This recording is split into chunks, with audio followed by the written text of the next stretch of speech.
Like an angel in the morning, shooting star across the night. The most beautiful girl I've seen in all my life. Every second spent with you, it's like a day that starts brand new.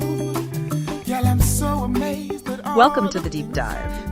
Today, we're plunging headfirst into a really illuminating set of sources straight from a marrieds workshop held in Abuja, Nigeria. That's right. A listener shared these incredible insights. Yeah, and our mission today is basically to extract the most potent nuggets of wisdom on, the emotional landscape of marriage. Think of it like a custom-tailored shortcut to understanding how to navigate the joys, the challenges of connecting with your partner at a deeper level. Absolutely. And this deep dive, it offers a unique blend of, intensely practical advice, some really candid personal sharing from the workshop hosts themselves, and also profound biblical wisdom.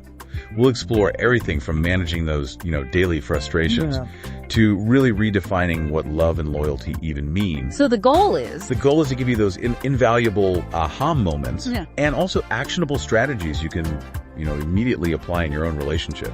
Okay, let's set the scene then. This Abuja Marrieds Workshop, it actually built on a previous session they did. It did. That one was focused on building resilient marriage experience. Right, but this time the laser focus was squarely on dealing with the emotional life in marriage. Exactly. What's really striking is the sheer diversity of the couples there. I mean, newlyweds just 6 months in. Yeah. All the way to seasoned partners celebrating over 31 years together. That's quite a spectrum, isn't it? It absolutely is. And, that diverse group provided some truly fascinating insights. The workshop actually kicked off with a pre-survey. Okay. And it revealed some very clear priorities for the attendees. Interestingly, top of the list for primary learning goals was how to use finances to align the marriage. Finances first? That's interesting. It is. But then, by far, the most important goal that emerged was communication. Oh, okay. That makes sense. Followed closely by conflict resolution as the third priority. So finances, communication, conflict. Got it. It's always good to hear what people feel they're doing well, too. What did the survey reveal about, the strengths? You're right. It's not all about the struggles. Yeah. And the audience self-reported some commendable strengths. Many highlighted excellent teamwork in their marriages. That's great. A significant number also reported having quiet times and praying together. And the workshop hosts really underscored this. They've maintained that daily for 31 years themselves. Wow, 31 years daily. That's commitment. It really is.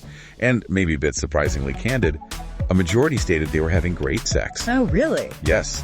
And the male host, who's 61, apparently offered his enthusiastic personal affirmation on that point. Well, that certainly keeps things grounded. But on the flip side, where did couples feel they were struggling the most? What were the friction points? Yeah, what wasn't working well also came through clearly. Issues with intimacy, frequent small conflicts, and, reinforcing what we heard earlier, communication problems. So those three again, intimacy, conflict, communication. It seems those three are often intertwined, don't they? They really do. Now, digging a bit deeper into this emotional life of marriage, the workshop revisited a core concept from their previous session, self-discovery. Okay.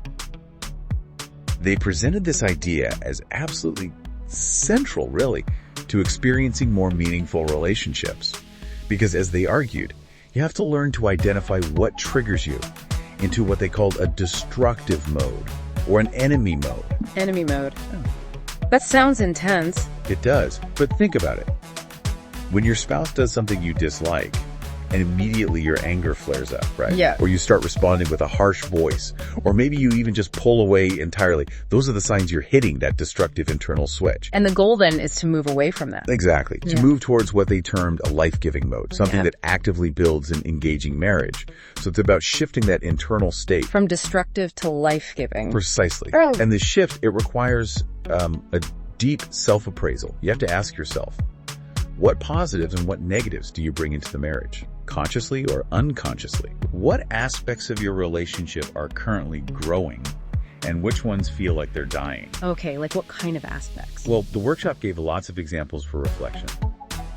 Intimacy, joy, selflessness versus selfishness, gentleness, self-control, love itself, how you handle emotions, conflict, respect, honor versus dishonor.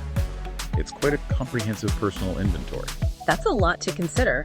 I really found it powerful how the workshop hosts themselves got vulnerable here. Yeah, that was striking. The male host, for instance, he admitted his own very retaliatory nature. Not with words, he said, but with actions. Actions, interesting. Yeah, which he says is now dying off, thankfully. But on the positive side, he described himself as very joyful and someone who provides laughter in his home. It's a nice balance. And his wife, he said, she's very gung-ho about finances. Yeah. And then there was an audience member who bravely shared their struggle, worrying a lot about finances, but learning to trust. Wow. It just shows, even the leaders are on this continuous journey. That vulnerability, it creates such a powerful connection, doesn't it?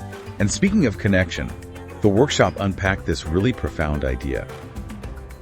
All social relationships, marriage included, they occur in the body. In the body? How so?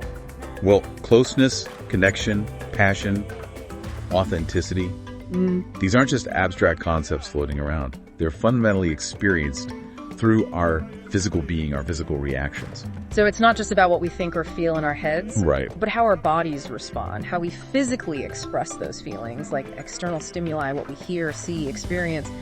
They deeply affect our thought life. Definitely. And these things can arouse both emotional pain, like sadness, anger, maybe recalling past wrongs, but also positive emotions like joy, laughter, happiness. It's all connected. And here's the critical link they emphasized. These feelings, good or bad, they inevitably lead to bodily action. Actions, okay? The workshop gave some potent examples of negative actions. Harsh voices, shouting, the silent treatment, physically withdrawing, or even avoidance, like, choosing to sleep in the living room instead of the bedroom. Yeah, that kind of thing. And in more intense scenarios, negative feelings can manifest as lying, hiding, or even infidelity, whether that's physical infidelity or emotional infidelity through things like excessive chats, movies, other forms of emotional disengagement. Okay, so feelings lead to actions. But here's where it got really interesting for me. The workshop made this powerful point about feelings. They can be powerful servants. Yes. But they can also be very bad masters. Very bad masters, exactly. If those negative feelings aren't managed, they can solidify into what the workshop called a belief system or a learned history. Right. Essentially creating this repetitive, destructive cycle in your relationship. You just get stuck in a rut because your unmanaged emotions are calling the shots. Precisely. And the contrast they painted is so powerful. Yeah. If you actively manage your emotions, harness them positively, it leads to a virtuous cycle. A good cycle. Yeah, where marriage experiences actually improve, bringing more joy, more gentleness, more faithfulness. The importance of what spouses say and how they say it was profoundly emphasized. The how is huge. It really is. Yeah. They even drew on Jesus' example of emotional mastery, Yeah.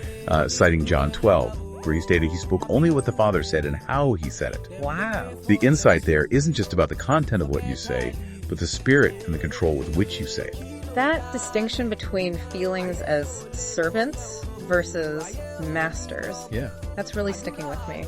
Now let's unpack this a bit more by looking at how the world often views feelings versus, God's perspective. Okay. The workshop highlighted the prevailing world's view, right? That feelings are somehow sacred, right? And to be trusted and revered. You hear it constantly. All the time. If you feel it, it's probably right. Whatever makes you feel good, do it. You are what you feel. Your feelings are what matters. Don't feel guilty. And the world often defines love primarily as just a feeling. And the workshop linked this directly to high divorce rates, observing that, when feelings change, love dies. Which is such a stark contrast to God's perspective presented in the workshop. While feelings are certainly given to us by God and they can serve good, Right. our lives and actions should not be dominated by them because, as they correctly pointed out, feelings change. They're fickle. They are. The workshop quoted Jeremiah, reminding us that the heart is desperately wicked. Who can understand it? Which kind of underscores why our feelings alone can't be our ultimate guide. So if feelings aren't the guide, what is? Well, crucially, they introduced the Hebrew word for love, Ava. Ava. Yes, ABA. And it primarily signifies loyalty or faithfulness. Loyalty, not feeling. Exactly. This implies a really profound truth for marriage. Loyalty isn't just a byproduct of feeling love. It's something that can actually lead and stabilize your feelings. Loyalty leads feelings. Loyalty leads feelings. That's fascinating, how that ancient word just reframes our modern understanding of something so basic. It really does. Now, with this profound understanding of loyalty, let's turn to the very beginning, the biblical blueprint for marriage in Genesis 2. The workshop really dug into this. Yes, they did. Focusing on the creation of woman, specifically verses 21-23, and Adam's ecstatic reaction to Eve. That incredible, joyous outburst. This one at last is bone of my bones and flesh of my flesh. That's raw emotion there. Totally. Yeah. I mean, imagine that moment. The workshop really encouraged everyone to put themselves in Adam's sandals. The sheer, unadulterated excitement. They even shared some amusing illustrations of how a Nigerian Adam might react. You know, things like a triumphant, this one my own. I can picture that. Or an amazed, wow, this one looks like me. Or even, this one correct this one, meaning like, this one is truly perfect. It just brings it to life, doesn't it? It absolutely does. And from that point of pure joy, the workshop transitioned right into Genesis 2.24. That is why a man leaves his father and mother and unites with his wife, and they become a new family. Unites. That word seems key. It really is. The implications are profound. The workshop highlighted how different translations capture the weight of that Hebrew word. NIV says unites to, NLT joins to, ESV hold fast to, KJV cleave on to, and the contemporary Jewish Bible uses stick with. Stick with, cleave onto, hold fast. Those are strong words. They really are. They reflect relational strength, power, vigor, love, wisdom, glory, freedom, leadership, loyalty, support, interest, security, attraction, growth, ethics, and vulnerability. Vulnerability too. Yes, because this deep bond allows for true openness and trust, which connects to Genesis 2.25. They were both naked and felt no shame. That complete exposure without fear. So it's about this incredible progression, moving from emotional independence, two separate people, to emotional interdependence. Exactly. That deep connection that really defines those early blossoming years of a marriage. This high relational joy, as they called it. Precisely. Yeah. And it stands in such stark contrast to the immediate shift we see right after in Genesis 3, after the fall. Oh, the fall. Blaming and conflict enter the picture immediately. You see it in verses 11-13. The workshop clearly identified this as the work of the common enemy of marriage, whose primary aim is always to divide couples, to break that foundational bond. To undo that uniting. Exactly. So moving towards how we can actually live out these principles of connection today, the workshop introduced the concept of emotional competence. Emotional competence. Okay. They referenced Mark Brackett's book, Permission to Feel. Brackett asserts that emotions largely determine our actions, for better or worse, which really sets the stage for taking responsibility for our inner world. Our emotions drive our actions. Makes sense. And they connected this powerfully to Romans 8, verses 5-11, explaining that contrast between living by the flesh, which leads to death and hostility towards God, versus living by the Spirit, which leads to life and peace. This is crucial for understanding how our inner state, our emotional landscape, fundamentally impacts not just our relationship with God, but deeply impacts our relationship with our spouse. And it makes you stop and think about your own inherited beliefs about marriage, doesn't it? Definitely. I mean, the male host candidly shared his own previous belief that the wife's office is in the kitchen. Wow, okay. You know, the idea that wives handle all the cooking and cleaning, husbands just relax. He challenged everyone to evaluate if these inherited beliefs actually align with biblical truth. That's a vital exercise. It really makes you examine the unwritten rules you might be operating under in your own marriage. Absolutely. And psychology today defines emotional competence as having two parts. The ability to identify and manage your own emotions. Okay. Self-awareness. And also the ability to manage the emotions of others. So it's both self-regulation, governing your own responses, and having the empathy and skill to help your partner navigate their feelings. That's a high bar. How do you even start? Well, to help with the identify part, the workshop provided a practical tool, the feelings wheel. A feelings wheel with colors. Sometimes, yeah. Yeah. If you've been to a similar workshop, you might have seen one. It's designed to help you label your emotions accurately, moving beyond just good or bad. Okay. It shows how primary emotions like happy, sad, disgusted, angry, fearful, surprised, they branch out into more specific feelings. Give me an example. Sure. Like sadness might lead to feeling lonely, which, if it's not addressed, can deepen into isolation. Ah, I see. Or fear could branch into anxiety, then worry, and eventually feeling completely overwhelmed.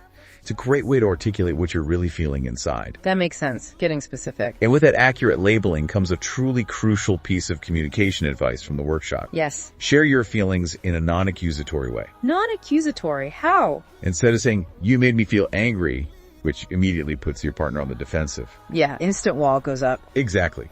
Use phrases like, I felt angry when this happened. Or, I felt hurt when you said that. I felt instead of You made me. Precisely.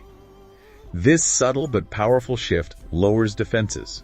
It encourages vulnerability, makes it much easier for your partner to actually hear you, understand, maybe even apologize. That's huge. And this is especially vital in the Nigerian cultural context that the workshop specifically addressed. Tell me more about that. Well, they noted that men in that culture are often trained to bottle up their emotions. Ah, okay. Stoicism. Yeah, and they warned that this is very risky and dangerous because the inevitable outcome, they said, is that one day you're going to explode. Right. And your spouse is left wondering what on earth just happened. Exactly. It's a powerful lesson for all of us, really, regardless of background, on the dangers of suppressing our emotional lives. Absolutely. To further illustrate this power of emotional management or lack thereof, the workshop presented some compelling biblical case studies. Okay, like who? Well, one that really stands out is Cain, Genesis 4. Cain and Abel. Right. His story is just a tragic illustration of unmanaged anger, unmanaged envy. God literally questioned his downcast face and warned him directly, saying, "Sin is crouching at your door. You must master it." Wow, God gave him a direct warning. He did. But Cain failed to identify and master those intense emotions, and it tragically led to murdering his brother. It's just a stark reminder of the destructive power of unaddressed feelings. Such a heavy example. Yes.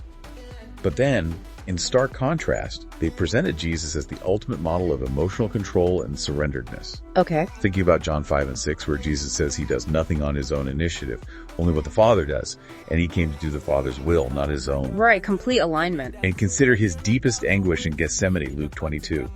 Even as he's sweating blood, praying for the cup of suffering to pass. Yeah, unimaginable agony. He ultimately submitted. "Not my will, but yours be done." This wasn't a lack of emotion. It was complete mastery and surrender of those emotions to a higher purpose. That's a key difference. Yeah. Mastery and surrender. Exactly. And they also mentioned Moses Moses. How so? in the book of Numbers. Yeah. An example of how frustration, even righteous frustration perhaps, can have severe consequences. God told him to speak to the rock to get water for the complaining Israelites. Right, speak to it. But Moses, under pressure, frustrated, he struck it twice instead. An act of disobedience born from emotion, and it has significant repercussions for him. Wow, even Moses. So these stories really connect back to us, the listener, Absolutely. emphasizing that emotions themselves aren't bad. They're God-given.